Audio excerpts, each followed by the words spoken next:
সূরা আত-তুর। পরম করুণাময় মেহেরবান আল্লাহর নামে শুরু করছি। তুরের শপথ এবং এমন একখানা খোলা গ্রন্থের শপথ যা সূক্ষ্ম চামড়ার উপর লিখিত। আর শপথ আবাদ ঘরের, সুউচ্চ ছাদের এবং তরঙ্গ বিক্ষুব্ধ সমুদ্রের। তোমার রবের আযাব অবশ্যই আপতিত হবে, যার রোধকারী কেউ নেই। তা ঘটবে সেদিন, যেদিন আসমান প্রচণ্ডভাবে দোলিত হবে এবং পাহাড় শূন্যে উঠতে থাকবে। ধ্বংস রয়েছে সেদিন সেসব অস্বীকারীদের জন্য, যারা আজ তামাশা ছলে নিজেদের যুক্তি প্রমাণ উপস্থাপনে ব্যস্ত আছে। যেদিন তাদের ধাক্কা দিতে দিতে জাহান্নামের দিকে নিয়ে যাওয়া হবে, সেদিন তাদের বলা হবে, এ তো সেই আগুন যা তোমরা মিথ্যা প্রতিপন্ন করতে। এখন বলো, এটা কি জাদু, না এখনো তোমরা উপলব্ধি করতে পারছ না?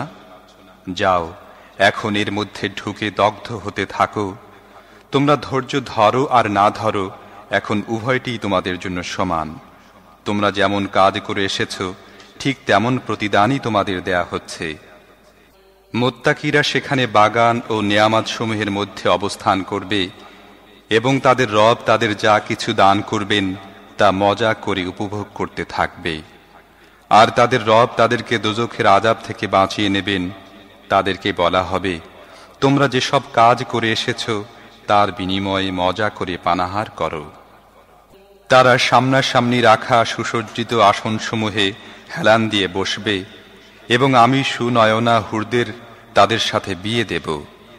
যারা ঈমান গ্রহণ করেছে এবং তাদের সন্তানরাও ঈমানসহ তাদের পদাঙ্ক অনুসরণ করেছে, আমি তাদের সেসব সন্তানকেও তাদের সাথে জান্নাতে একত্রিত করে দেব। আর তাদের আমলের কোনো ঘাটতি আমি তাদেরকে দেব না। প্রত্যেক ব্যক্তি তার উপার্জিত কর্মের হাতে জিম্মি রয়েছে। আমি তাদেরকে সব রকমের ফল, গোশত এবং তাদের মন যা চাইবে তাই প্রচুর পরিমাণে দিতে থাকব। তারা সেখানে পরস্পরের নিকট থেকে ক্ষিপ্রতার সাথে শরাব পাত্র গ্রহণ করতে থাকবে, কিন্তু সেখানে কোনো অপ্রয়োজনীয় কথা থাকবে না এবং থাকবে না কোনো চরিত্রহীনতা।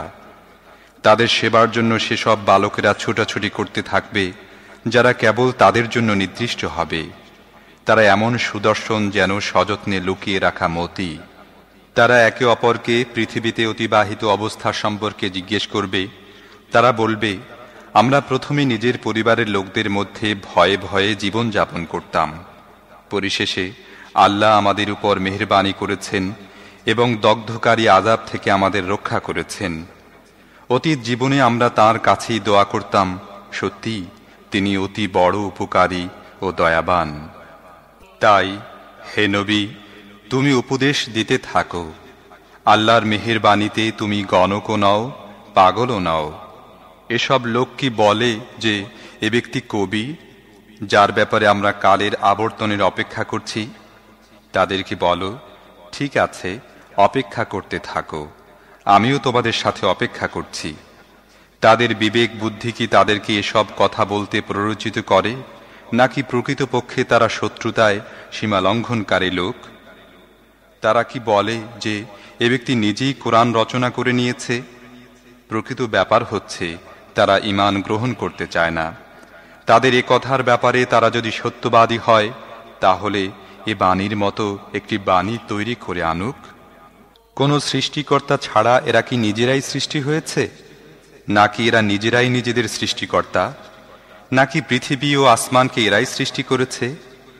প্রকৃত ব্যাপার হলো তারা বিশ্বাস পোষণ করে না। তোমার রবের ভাণ্ডারসমূহ কি এদের অধিকারে, নাকি ওই সবের উপর তাদের কর্তৃত্ব চলে? তাদের কাছে কি কোনো সিঁড়ি আছে যাতে আরোহণ করে তারা ঊর্ধ্ব জগতের কথা শুনে নেয়? এদের মধ্যে যে শুনেছে সে পেশ করুক কোনো সুস্পষ্ট প্রমাণ।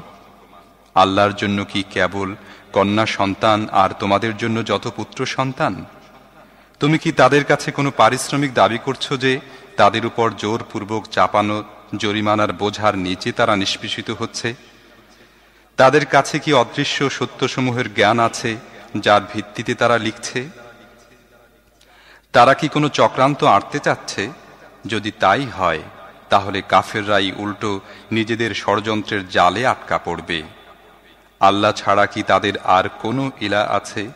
যে শিরক তারা করছে আল্লাহ তা থেকে পবিত্র। এরা যদি আসমানের একটি অংশ পতিত হতে দেখে তাহলেও বলবে, এ তো ধাবমান মেঘরাশি। অতএব হে নবী, তাদেরকে আপন অবস্থায় থাকতে দাও, যাতে তারা সেদিনটির সাক্ষাৎ পায় যেদিন তাদেরকে মেরে ভূপাতিত করা হবে। সেদিন না তাদের কোনো চালাকি কাজে আসবে, না কেউ তাদেরকে সাহায্য করতে এগুবে। আর সেদিনটি আসার আগেও জালেমদের জন্য একটা আযাব আছে, কিন্তু তাদের অধিকাংশই জানে না। হে নবী, তোমার রবের ফয়সালা আসা পর্যন্ত ধৈর্য ধারণ করো। তুমি আমার চোখে চোখেই আছো। তুমি যখন উঠবে তখন তোমার রবের প্রশংসায় তাসবিহ পাঠ করো। তাছাড়া রাত্রিকালেও তার তাসবিহ পাঠ করো। আর তারকারাজি যখন অস্তমিত হয়ে যায় সে সময়ও